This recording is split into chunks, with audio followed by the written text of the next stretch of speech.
Hey bosses, today was race day, day 14 for me, so I'm going to get into that video here in a second, but just to kind of recap the challenges this week, I know a lot of us were struggling with weather getting in the way of our challenges this week, so we're going to be making them up as we go, or we kind of had to do some in different places.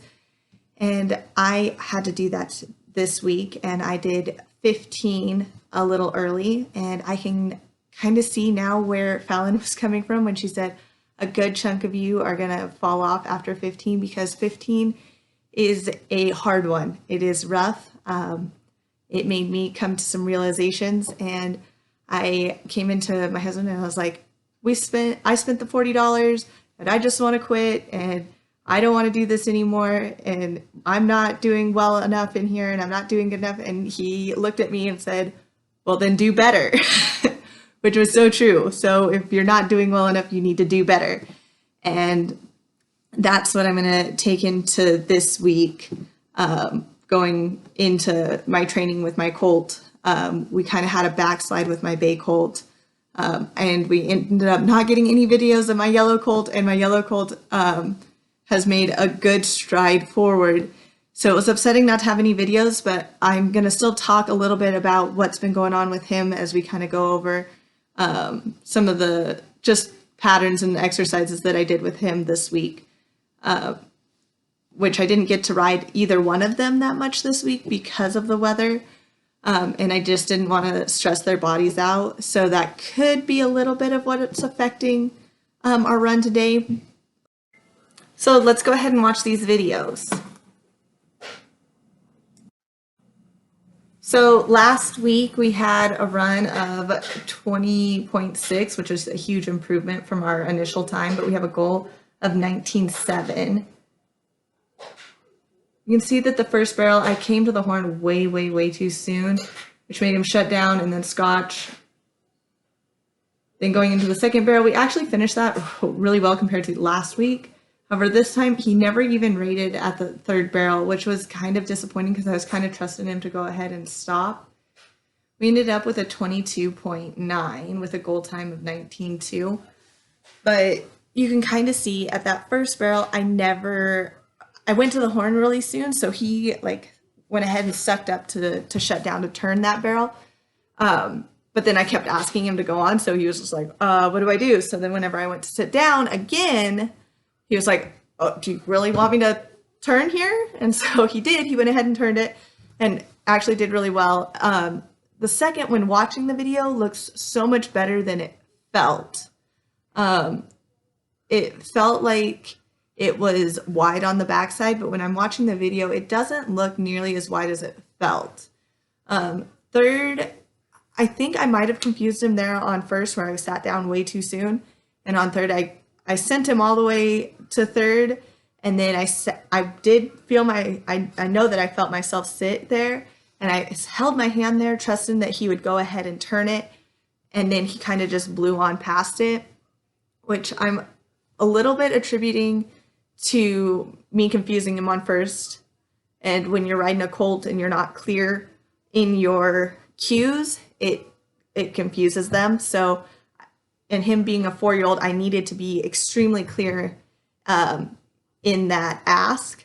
I think I'm going to go ahead and start adding in the Fallon's drill, where she kind of does that booty pop where you're up and then boom, booty back down. And I think I just really need to get clear on those and just over exaggerate just a little bit, and then go ahead and that way when I'm running, I can under exaggerate and just be a more fluid motion. But when I'm practicing, I'm going to have to over exaggerate.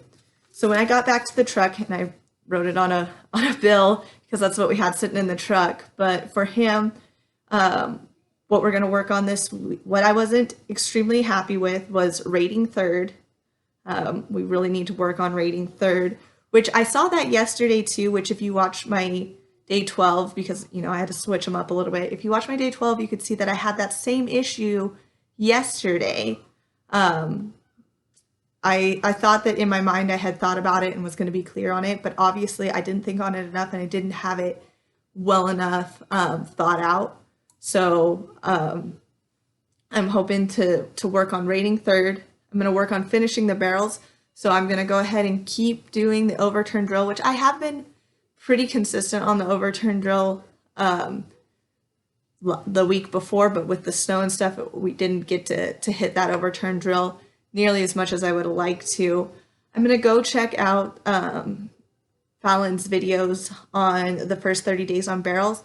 And he's been on barrels for longer than 30 days, but I'm going to go back in and I can double check and make sure that I didn't leave any holes in his training so that I'm not having to go back and fill up in holes whenever I'm, at a big race or something like that. I want to make sure that I've got that foundation there. So I think that those videos on the first 30 days on barrels are really going to help me. The one thing that I was actually super proud of here, which I know when you're looking at the run, you're like, how could you be proud of anything? Was adding speed. We have gone from like slow looping the barrels to where I'm not afraid to go ahead and ask him to open up. I've built a lot of trust in him in feeling comfortable and opening him up and letting him go ahead and make a run and let him run. And even on the way home, I let him, he didn't hit another gear until he'd already passed the finish line, but it was still so much faster than what we had been doing. So I'm going to talk a little bit about the yellow horse. He made some huge strides. I don't even think I've got any of us like warming up because I messed up and I didn't clear my SD card for whenever my husband was videoing. So whenever he went to video, it said SD card full. And so he had to bring the drone back down and delete a bunch of stuff. And I didn't check with him to see if he was ready for me to go. So I guess I'm going to have to add communication into the challenge and work on communicating with my spouse. But he actually worked really, really well. We worked on the counter canter a lot. It was actually, so yesterday we worked on the counter canter a lot. And then today he actually picked up his left lead willingly, which was so shocking because the left lead is the leg that he had injured. He ran into a horse trailer and split it open.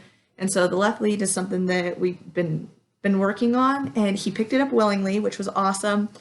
We're still working on softening around the barrels. He runs super, super stiff. So just the fact that we're kind of softening around our neck and I can feel him soften is really great. I really think that if we would have had a time on him, because he was actually able to lope around all three barrels today, whenever I went ahead and made a run. And I think once we get a clock on him, last week, his initial time was a 28.5. Last week was a 27.3. I think if we would have put a stopwatch on him and we would have been able to time him, I'm thinking that we would have taken a full second off just because we were able to lope the entire pattern and not break down because we had wrong leads or uncomfortability. And now none of the barrels were tight. They're all super wide because he's still very stiff around each one and wants to kind of just walk around them. But I'm still super proud of how far he has come. He actually might end up just being kind of a stiffer running animal, kind of like Sister is. Not that he's going to be the caliber of horse Sister is, but just a run style that's similar to her, where it's a very stiff way around the barrels. So unfortunately, I don't have any videos of him. Otherwise, I'd go ahead and show you guys them. But I'll go ahead and end on what little bit of infinity pattern I did get to work with him. So thanks, guys.